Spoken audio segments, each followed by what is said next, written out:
आज की इस वीडियो में हम लोग देखने वाले हैं कक्षा 10वीं की गणित का प्रश्नावली 13.1। तो प्रश्नावली 13.1 का ये चौथा पार्ट होगा। बाकी इसके जो 3 पार्ट है आपको इस वीडियो के डिस्क्रिप्शन में उसका लिंक हम दे देंगे, वहां से आप लोग जाके और बाकी क्वेश्चन देख लीजिएगा। ठीक है, तो क्वेश्चन नंबर इसमें हम देखने वाले हैं क्वेश्चन नंबर 7 से। ठीक है, तो आइए क्वेश्चन नंबर 7 देखिए क्या कहा है। कहा कि कोई तंबू एक बेलन के आकार का है। कोई एक तंबू है, एक बेलन के आकार का है, जिस पर एक शंकु अध्यारोपित है। वह जो बेलनाकार तंबू है उसके ऊपर कोई एक क्या अध्यारोपित है? शंकु अध्यारोपित है।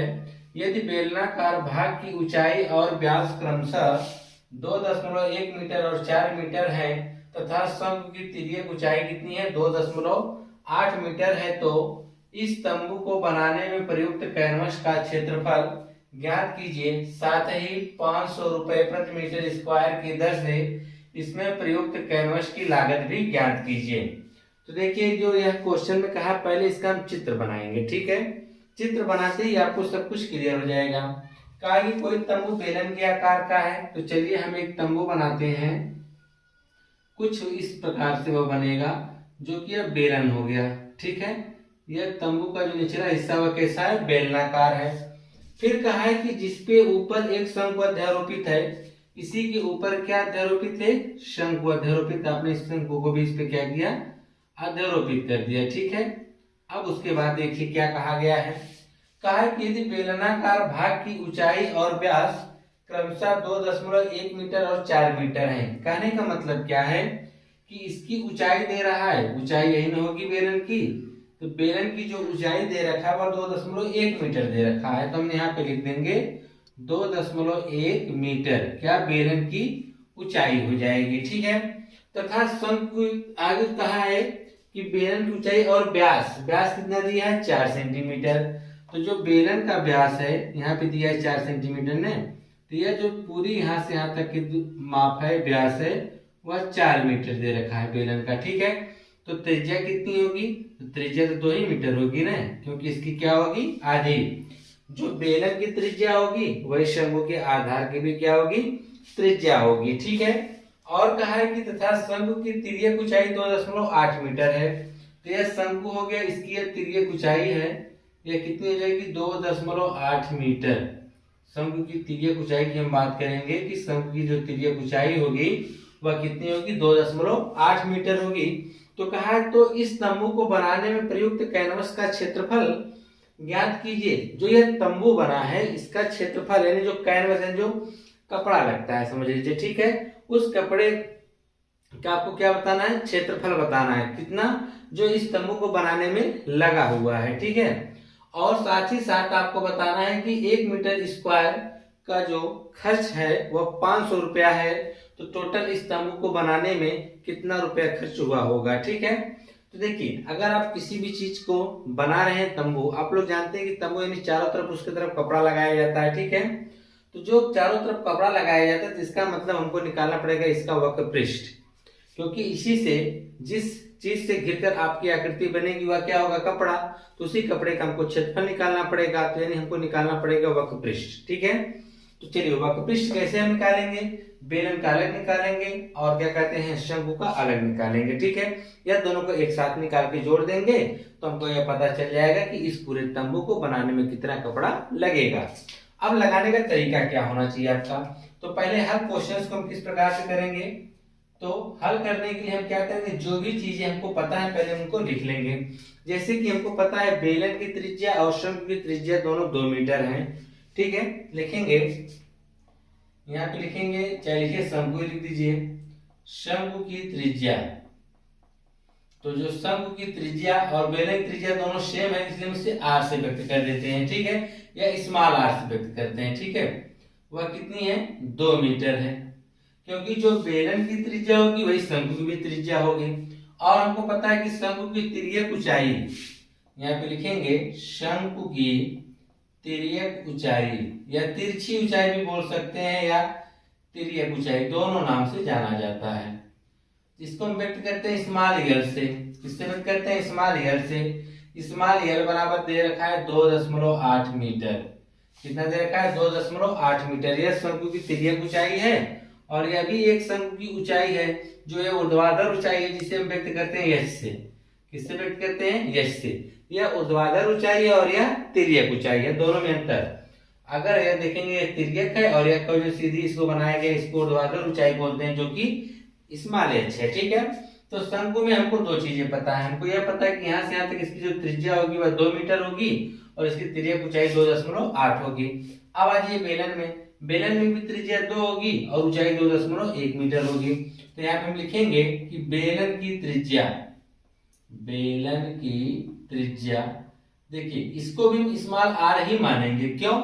क्योंकि दोनों की त्रिज्या समान है, इसलिए हम दोनों का मान आर ही से मानेंगे। अगर अलग अलग होती तो R1 या R2 का नाम दिया जाता। तो यहाँ पे हम क्या लिखेंगे? 2 मीटर। ठीक है, और बेलन की ऊंचाई भी हमको पता है, तो लिख देंगे बेलन की ऊंचाई। तो बेलन की ऊंचाई को हम व्यक्त करते हैं यश से। यश बराबर कितना है?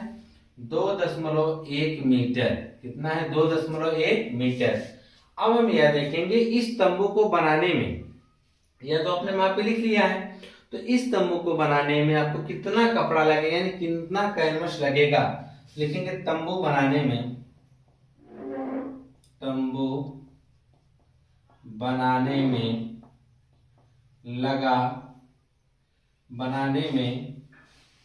लगा कैनवस का क्षेत्रफल। तो नीचे क्या लगा हुआ है? बेलन। तो बेलन का वक्रपृष्ठ यानी क्षेत्रफल हम बात करेंगे तो हो जाएगा 2 पाई RH। ठीक है, और उसके बाद यह शंकु है, तो शंकु का वक्रपृष्ठ हम लिखेंगे क्या होता है? पाई RL। तो बेलन का वक्रपृष्ठ होता है 2 पाई RL, शंकु क्या होता है? पाई RL। अब हम क्या करेंगे? जो चीजें हमको कॉमन दिख रही है हम कॉमन निकालेंगे। जैसे कि हमको पाई और R दोनों जगह दिख रहा है, तो हम क्या करेंगे? इनको हम कॉमन निकाल लेंगे।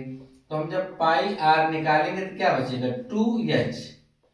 फिर क्या बचेगा? प्लस पाई R तुमने निकाल लिया, क्या बचा? Small l।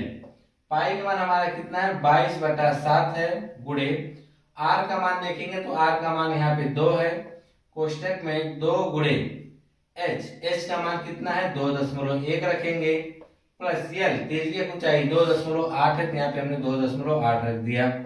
अब उसके बाद देखिए तो 22 दूना कितना हो गया? 44/7। 44/7 कोष्टक में अब देखेंगे हम 2 का गुणा 2.1 में करेंगे, 21 दूना 42 यानी 1 अंक पे दशमलव, तो हो जाएगा 4.2 प्लस 2.8। अब यह आ जाएगा 44/7, यहाँ पे कुछ नहीं तो क्या है? गुणा 4.2 में अगर आप 2.8 जोड़ेंगे, देखिए 4 तो 6 हो जाएगा, 2.2 मिलके क्या हो जाएगा? 1। सॉरी 0.2 मिलके कितना हो जाएगा? 1। यानी टोटल मिला देंगे 4 2 6 कितना आ जाएगा? 7। देखिए 4.2 और 2.8। ठीक है, 8 2 के 0 से लेकर 4 2 6 7, 1 अंक पे दशमलव के बाद 0 कोई मतलब नहीं होता, इसलिए सिर्फ 7 आ जाएगा। तो हमने 7 लिख दिया। ठीक है, इसको हल कर कितना आ गया? 7। 7 से 7 कट के बचा कितना? 44। तो यह क्या कराएगा? 44 मीटर स्क्वायर। यानी इस तंबू को बनाने में टोटल 44 मीटर स्क्वायर कपड़े का खर्च होगा। ठीक है, इतना मीटर कपड़ा लगेगा। अब कहा है साथ ही 500 रुपए प्रति मीटर स्क्वायर की दर से इसमें प्रयुक्त कैनवस की लागत भी बताना है। तो चलिए आइए लिखेंगे यहाँ पर कैनवस की लागत बराबर, या लागत ऐसे लिख सकते हैं हम, लिखेंगे चूंकि 1 मीटर स्क्वायर कैनवस का कीमत, 1 मीटर स्क्वायर कैनवस की कीमत या लागत जो भी लिख सकते हैं आप, की लागत लिखिए, छोड़िए क्या लिखेंगे? लागत। तो लागत में आपका टोटल में सब कुछ आ जाएगा। तो लागत आपका कितना है? 500 रुपए है। कितना है? 500 रुपए है। और उसी तरह आपको टोटल कितना चाहिए? 44 मीटर स्क्वायर का।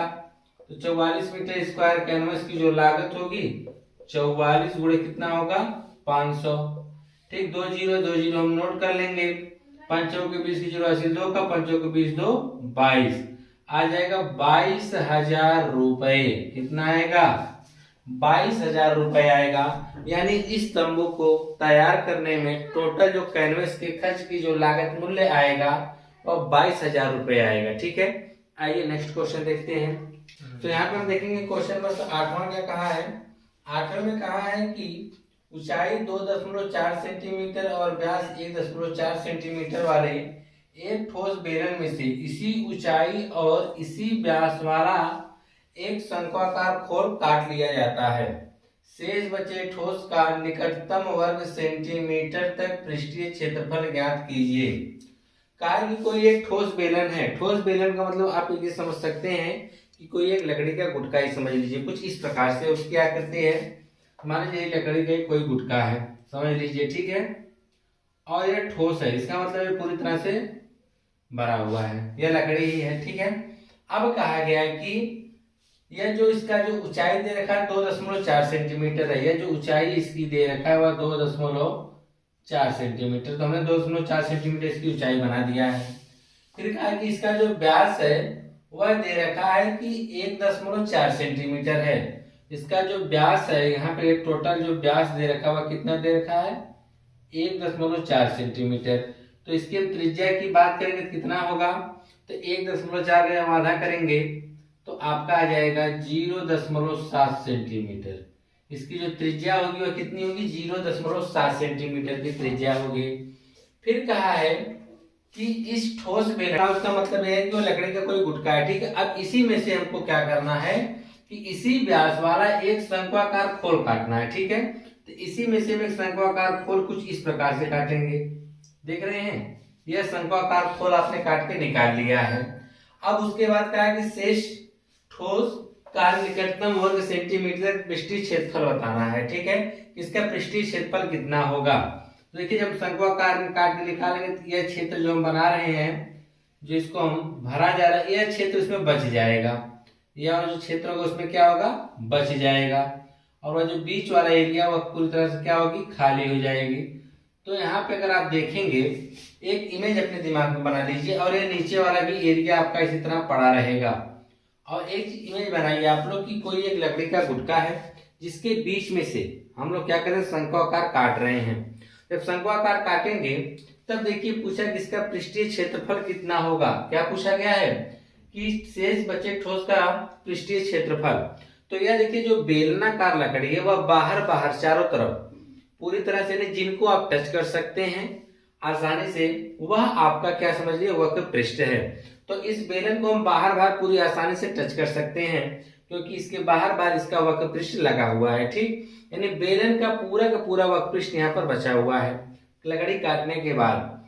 और हम नीचे ध्यान से देखेंगे इसका जो तली है, समझ रहे हैं कि नहीं, इसका तली जो है वह भी बचा हुआ है, जो कि क्या है, एक वृत्त का क्षेत्रफल के बराबर है। दूसरी कंडीशन यह हो गई। तीसरी कंडीशन यह है कि जब आप शंक्वाकार अंदर से काट लेंगे तो जब वक्रपृष्ठ की बात की, हमने कहा जिनको आप टच कर सकते हैं, जब बीच वाला ये सिरा काट के निकाले यानी इस सिरे को भी आप हाथ से क्या कर सकते हैं, टच आसानी से कर सकते हैं। इसका मतलब इसका हमको वक्रपृष्ठ निकालना पड़ेगा। तो यहाँ पे 3 आकृतियां हैं। पहले आप बेलन के चारों तरफ टच कर लेंगे, जिनको आप टच कर सकते हैं उसी का आप वक्रपृष्ठ निकाल सकते हैं। तो यहाँ पे आपसे वक्रपृष्ठीय क्षेत्रफल पूछा गया है।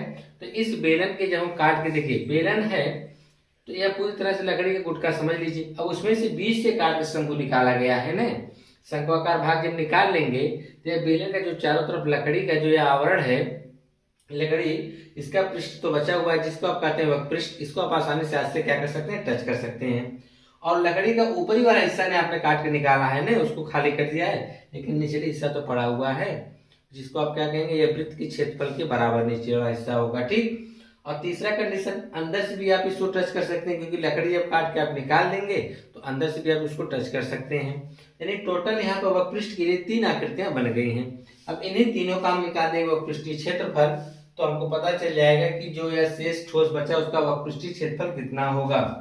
तो सबसे पहले हम देखेंगे कि जो क्वेश्चन को लगाने के लिए हमको करना क्या पड़ेगा। तो जो चीजें पता है पहले उनको आप लिख लीजिए। जैसे कि हमको पता है क्वेश्चन नंबर 8वें का हल कर रहे हैं यहाँ पर हम लोग। ठीक है, तो जब 8वें का हल करेंगे तो पहले हम लिखेंगे कि बेलन, यह ठोस बेलन भी लिख सकते हैं, ठोस बेलन की ऊंचाई, ठोस बेलन की ऊंचाई, जिसे आप व्यक्त करते हैं एच से। एच बराबर कितना दे रखा है, 2.4 सेंटीमीटर दे रखा है। ठीक, अब आपको क्या बताना है, इसके जो त्रिज्या होगी, तो बेलन की त्रिज्या जिसको आप आर बोलते हैं वह हो जाएगी 0.4 सेंटीमीटर। ये हो गई। अब ये बताइए कि जो बेलन की त्रिज्या होगी वही वृत्त की भी त्रिज्या होगी। नीचे लिख देंगे बेलन का या लकड़ी का जो भी दे रखा है, ठोस बेलन के निचला, ठोस बेलन का निचला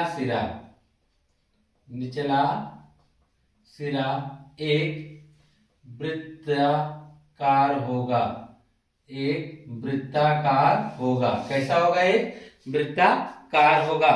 फिर उसके बाद देखिए हम लोग क्या करेंगे, जब वृत्ताकार होगा तो हम लिखेंगे वृत्त की त्रिज्या। क्या लिखेंगे, वृत्त की त्रिज्या। तो वही सेम वृत्त की त्रिज्या इसकी भी आर होगी, जो कि कितना होगा 0.4 सेंटीमीटर, 0.7 सेंटीमीटर। अब यहाँ वृत्त हो गया। अब इसमें से हम शंकुनुमा जब आकार काट रहे हैं, इसी त्रिज्या का ना बोला क्या गया है कि इसी व्यास वाला एक शंकु काटा गया है और ऊंचाई भी इसी की सेम है। कारण इसी ऊंचाई और इसी व्यास, तो यहाँ पर हम उसकी ऊंचाई की बात करेंगे। ये आपकी ऊंचाई दे रखा है, ऊर्ध्वाधर ऊंचाई, और इसकी भी माप कितना है, 2.4 सेंटीमीटर है। कितना है, 2.4 सेंटीमीटर। यहाँ पे लिखेंगे शंक्वाकार भाग की त्रिज्या, शंक्वाकार भाग की त्रिज्या वह भी क्या होगी, आर ही होगी, 0.4 सेंटीमीटर, 0.7 सेंटीमीटर। क्यों सबका हम त्रिज्या आर ही रखें, क्योंकि त्रिज्या सेम है तो हम सेम ही रखेंगे। R1 R2 R3 रखने कोई मतलब नहीं है। अब उसके बाद इसकी जो ऊंचाई है, इसकी क्या जो है ऊंचाई, जिसको हम एच बोलते हैं, एच बराबर कितना हो जाएगा, 2.4 सेंटीमीटर। ठीक है। अब हमको इसका वक्रपृष्ठ निकालना है, तो हम बेलन का वक्रपृष्ठ निकालेंगे तो हमको चाहिए 2πr(h). ठीक है। इसका हमको चाहिए क्षेत्रफल, तो हो जाएगा πr²। अब हमको चाहिए शंकु का, तो शंकु हो जाएगा πrl। लेकिन आपको यल नहीं पता है, यल जो होती है शंकु की तिर्यक ऊंचाई होती है, तो इसमें यल नहीं दिया हुआ है, तो हमको यल निकालना पड़ेगा। ठीक है। तो चलिए यल हम कैसे निकालेंगे, तो आप ध्यान से देखिएगा। यह शंकु की तिर्यक ऊंचाई हो गई, यह इसकी ऊर्ध्वाधर ऊंचाई हो गई। ठीक है। तो यह इसका इस प्रकार से जब मिलाएंगे तो यहाँ बनेगा 90 अंश। तो ठीक 90 अंश के सामने वाली भुजा को हम लोग क्या बोलते हैं, कर्ण बोलते हैं। यह क्या हो जाएगा, लंब, और यह क्या हो जाएगी, आधार। हमको एक तिर्यक ऊंचाई निकालनी है, जिसको हम स्मॉल यल से व्यक्त करते हैं, इसको एस से व्यक्त करते हैं, इसको आर से व्यक्त करते हैं। ठीक है। तो यल बराबर आपका हो जाएगा यल स्क्वायर बराबर, जब हम निकालेंगे यल, तो यहाँ पे लिखेंगे तिरछी ऊंचाई हमको यल चाहिए, तो यल बराबर हो जाएगा अंडर रूट, पहले तो होता है यल स्क्वायर, ध्यान देखिएगा। पहले क्या होता है, यल स्क्वायर बराबर एच स्क्वायर प्लस आर का स्क्वायर। एच स्क्वायर यानी लंब का स्क्वायर और यह आधार का स्क्वायर। ठीक। लेकिन जब हमको स्क्वायर ने हमको क्या तिर्यक ऊंचाई चाहिए, स्क्वायर उधर भेजेंगे क्या लग जाएगा, अंडर रूट करड़े लग जाएगा। एच कितना है, 2.4, अंडर रूट 2.4 का स्क्वायर हम कर देंगे। ठीक है। फिर प्लस आर का मान है 0.7, तो 0.7 का भी हम क्या कर देंगे, स्क्वायर कर देंगे। ठीक है। जब इसका स्क्वायर करके हल करेंगे तब देखिए हमको यल बराबर क्या मिलने वाला है, यल बराबर 24 का वर्ग। तो 24 का वर्ग होता है 576। कितना होता है, 576। तो यहाँ पर 2.4 का गुणा 2.4 में जब करेंगे तो 24 चौक का 96 हो गया, 24 गुना 48 हो गया। ठीक है।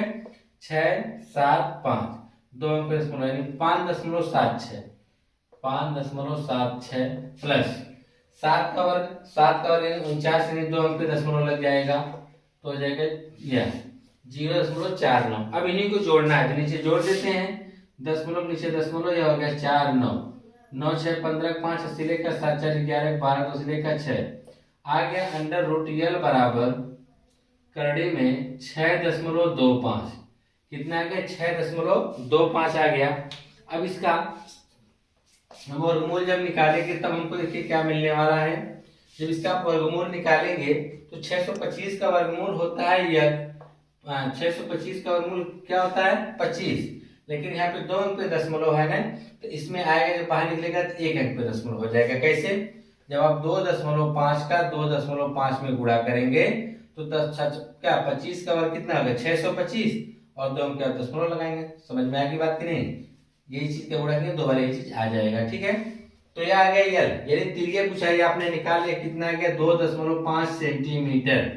अब आपको क्या निकाल देना है कि अब इतना आप क्या करेंगे, शंकु जब काट के निकाल लेंगे तो जो यहाँ से शेष बचे ठोस का, यहाँ पे लिखेंगे शेष बचे ठोस का वक्र पृष्ठीय क्षेत्रफल, जैसे ठोस का पृष्ठीय क्षेत्रफल बराबर, एक चीज ध्यान सुनिएगा एक बार फिर से, कि यह कोई लकड़ी का गुटका है जिसमें से आप शंक्वानुभाग काट के भाग क्या कर रहे हैं, पूरी लकड़ी को निकाल ले रहे हैं।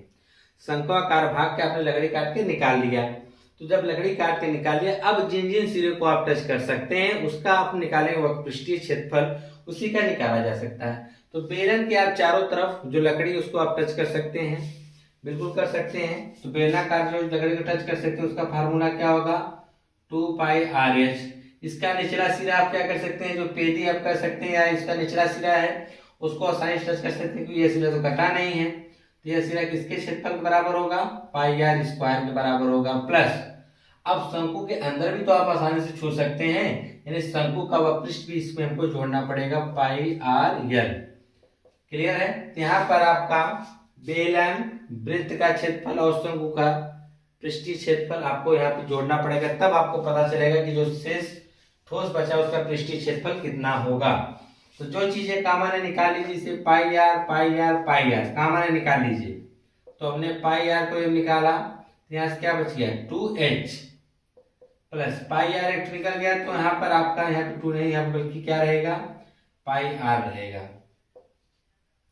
तो πr निकाले तो क्या था 2h प्लस यहाँ से पाई था निकल गया, 2r में से 2r निकल गया तो 2r बच गया। πr तो πr निकाले तो क्या बच गया स्मॉल r बच गया। पाई मान आप रखेंगे तो 22/7 रखेंगे। स्मॉल r का जो मान आप रखेंगे वो 0.7 रखेंगे। कितना रखेंगे 0.7, 2 गुणे h का मान कितना होगा, h का मान 2.4 होगा, यहाँ पे हम 2.4 रख देंगे, प्लस r का मान 0.7 रखेंगे, प्लस यल यानी त्रिज्या कुछ चाहिए स्मॉल l बराबर कितना है 2.5 है, तो यहाँ पे हम 2.5 रख देंगे। ठीक है, तो अगर आप इसको देखना चाहेंगे तो ये 7 से इसको हम आसानी से काट सकते हैं 0.1 बार में, तो यह हो जाएगा 22 का अगर इसमें गुणा करेंगे तो यह आएगा 2.2।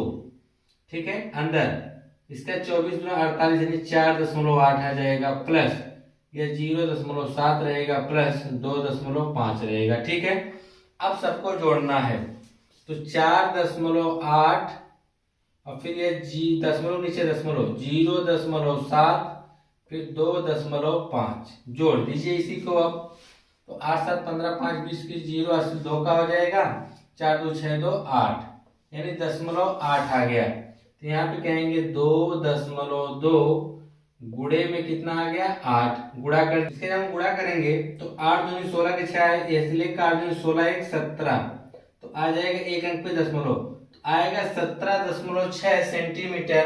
तो सेंटीमीटर स्क्वायर हम लिख देंगे सेंटीमीटर स्क्वायर।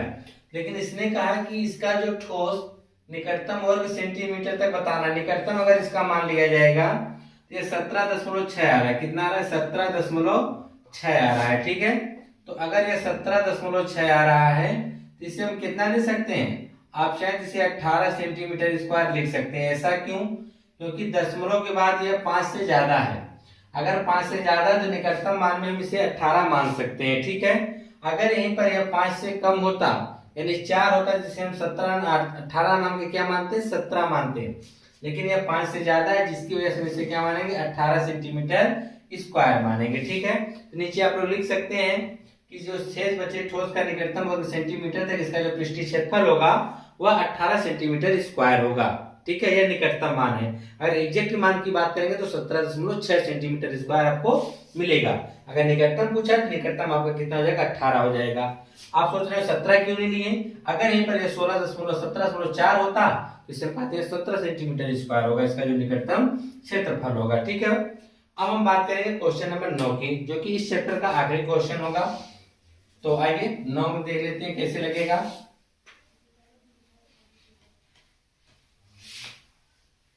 चलिए 9 देख लेते हैं। 9 में कहा है कि लकड़ी के एक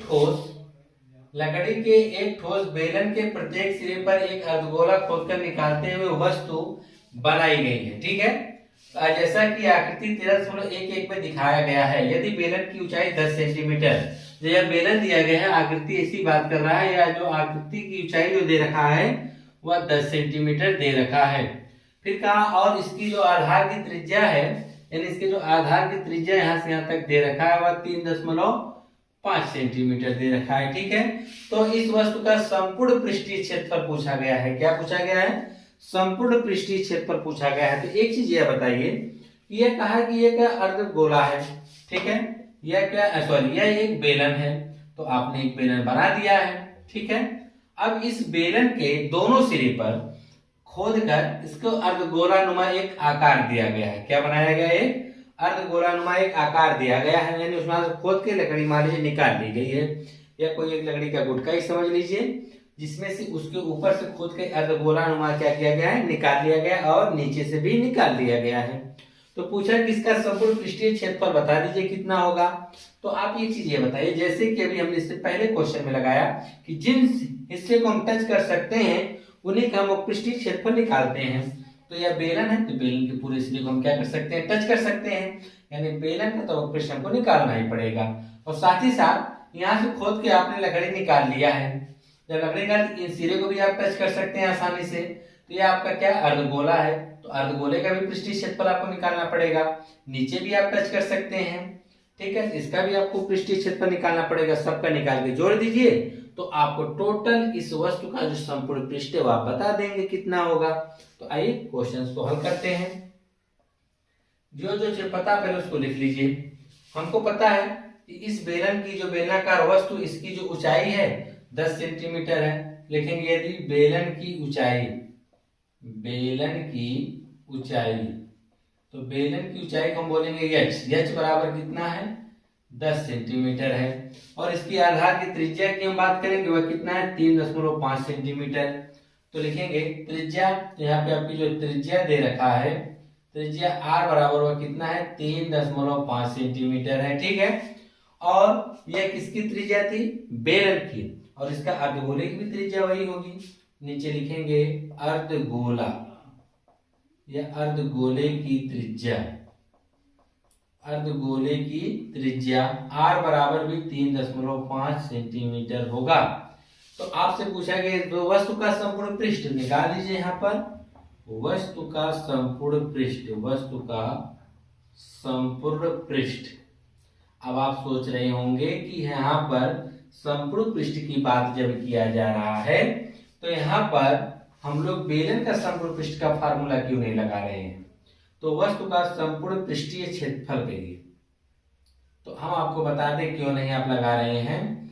अगर यह नीचे से अर्धगोलानुमा नहीं खोदा गया होता तो आप इसका संपूर्ण पृष्ठ निकाल सकते हैं। ठीक है, नीचे से और ऊपर से भी आप ढकिए। अगर वह पृष्ठ है तो इसके चारों तरफ, इस वाले एरिया की हम बात करेंगे, वह पृष्ठ है। संपूर्ण पृष्ठ की बात करेंगे तो नीचे और ऊपर से भी हम उसको क्या करेंगे? ढक देंगे। तो आप ये देखेंगे कि यह जो हम बात कर रहे हैं इसका, तो इसमें से नीचे से और ऊपर से भी खोद कर क्या निकाल दिया गया है? खड्डा निकाल दिया है। अर्धगोलानुमा क्या किया गया? लकड़ी को निकाल लिया गया है। ठीक है, जब लकड़ी को निकाल लिया गया तो यहाँ पर यह अर्धगोला बन गया। तो संपूर्ण पृष्ठ निकालने के लिए इस अर्धगोले को हमको जोड़ना पड़ेगा, नहीं इस अर्धगोले को पृष्ठीय क्षेत्रफल को जोड़ना पड़ेगा। तो हम लिखेंगे यहाँ पर, तो संपूर्ण पृष्ठीय क्षेत्रफल बराबर, तो 2πRh, तो यह बेलन का पृष्ठीय क्षेत्रफल हो गया, प्लस दो ठो अर्धगोला है ना, तो 2 गुणे अर्धगोले का पृष्ठीय क्षेत्रफल 2πr²। अर्धगोले का पृष्ठीय क्षेत्रफल क्या होगा? 2πr² होगा। 2 ठो, इसलिए हमने 2 से क्या किया? गुणा कर दिया गया है। ठीक है, तो जो चीजें कॉमन उनको निकाल लीजिए। जैसे कि 2πr यहाँ कॉमन है, हम निकाल लेंगे यहाँ से। जैसे यहाँ से हम 2πr निकालेंगे तब हमको क्या मिलेगा? 2πr निकाले तो हमको मिल गया h प्लस, यहाँ पे ये 2 तो बचा हुआ है, और यहाँ पे 2πr, r 2 ठो था, तो ठो r निकल गया, तो ठो r बच गया। तो यह हो जाएगा 2 गुणे पाई का मान रखेंगे 22/7 गुणे आर का मान रखेंगे 3.5 कोष्टक में इसका मान हम रखेंगे यहाँ से यहाँ पे दिया गया 10 तो यहाँ पे रख देंगे 10 प्लस 2 गुणे फिर आर दिया है तो आर का मान कितना है 3.5 यहाँ पे हम 3.5 रख देंगे। अब हम देखिए 22 गुना 44 कर सकते हैं 44/7 गुणे 3.5 इधर हो जाएगा 10 प्लस है देखिए 2 का गुणा 3.5 में करेंगे यानी हम मान सकते हैं 35 दूना 70 एक अंक पे दशमलव लगाएंगे तो आ जाएगा 7। ठीक है, उसके बाद देखिए इसका दशमलव अगर हमको हटाना है तो यही दशमलव रहने दीजिए कोई फर्क नहीं है। अगर इसे हम 7 से काटेंगे तो 0.5 बार में काटेगा। कितनी बार में काटेगा 0.5 बार में। क्यों? क्योंकि जब 7 से आप भाग करेंगे 3.5 में भाग नहीं लेके दशमलव लगाएंगे या दशमलव खत्म तो 7 बचे 35 0.5 यानी 0.5 तो 44 गुणे 0.5 और गुणे में आपका हो जाएगा 17। तो पहले इसमें गुणा करते हैं तो 22 का 44 का हम जब 5 में गुणा करेंगे तो 5 के 20 के 0 हासिल आपका हो जाएगा 2 का 5 के 20 2 22 तो एक अंक पे दशमलव लगा देंगे हो जाएगा 17। तो यह हो गया 22 गुणे 17। अब 17 का गुणा करेंगे 17 दूनी 34 के 4 हासिल 3 का 17 दूनी 34 3 की हम बात करेंगे 37 374 आ जाएगा। और पृष्ठीय क्षेत्रफल है तो यह क्या हो जाएगा सेंटीमीटर स्क्वायर। नीचे आप एक लाइन लिख देंगे तो इस वस्तु का जो संपूर्ण पृष्ठीय क्षेत्रफल होगा वह 374 सेंटीमीटर स्क्वायर होगा। ठीक है, चैप्टर आपका पूरी तरह से फिनिश हो गया। अब अगली वीडियो में हम इसके नेक्स्ट चैप्टर के साथ आपसे मिलेंगे।